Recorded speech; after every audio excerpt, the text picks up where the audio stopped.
The sun had barely begun its ascent, casting a pale hue of light over the frosty St. Petersburg skyline. The Winter Palace, glistening in its royal splendor, stood magnificent and silent, hiding behind its walls the myriad tales of intrigue, power, and passion. And it was here that I, Grigory Rasputin, had found my peculiar place as the spiritual healer and confidant to the Romanovs, the most powerful family in all of Russia. Mornings began early for me. Before the hustle and bustle of palace life was in full swing, I would immerse myself in spiritual reflection. Deep in meditation, I sought communion with the divine. It was this power, or so they believed, that enabled me to heal and give counsel. Though many in the court whispered rumors and labeled it as mere charlatanry, to the desperate eyes of Tsarina Alexandra, my abilities were nothing short of miraculous. After my meditations, I would take a brisk walk along the banks of the Neva River. The cold air felt purifying, ridding the remnants of yesterday's politics and palace intrigues. The icy waters mirrored the unpredictability and tumult of my own life, one moment calm, the next stormy. Along my walks, I would often encounter beggars and street children. To them, I was not the mad monk as the nobles jeered, but a kind-hearted soul who shared his bread and occasionally, tales of the divine.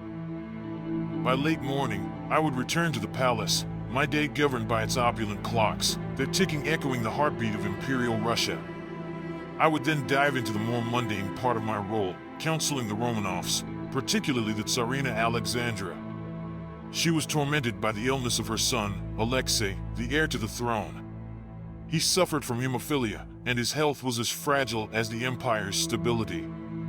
Many times, I had been summoned, praying over him, my hands hovering above his frail body, pulling him back from the precipice of death.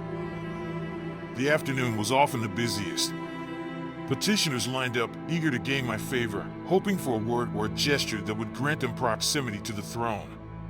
From dukes to commoners, the line blurred when it came to seeking power.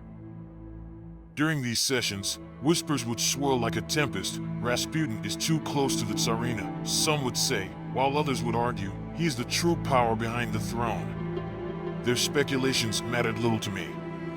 My world was one of spiritual duty, even if it was played out on a political stage. As evening approached, I would occasionally be invited to the opulent balls and soirees, which glittered with the best of Russian aristocracy. There were events of grandeur, where I was both the guest and the spectacle. Ladies in elegant gowns and men in sharp uniforms would approach, their faces a mask of courteous fascination, veiling their true intentions and suspicions.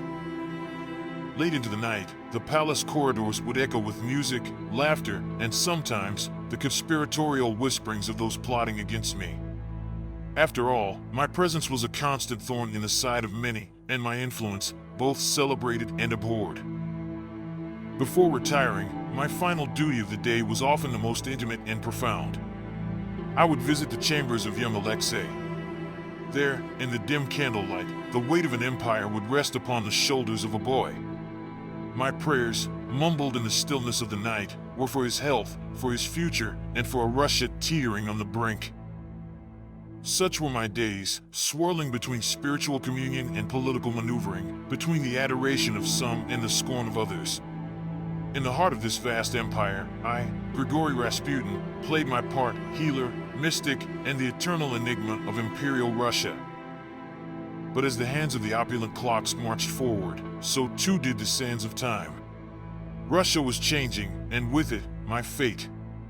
The tales of my daily life, though extraordinary in their own right, were but fleeting moments in the grand tapestry of history, soon to be overshadowed by revolution, intrigue, and the relentless march of time.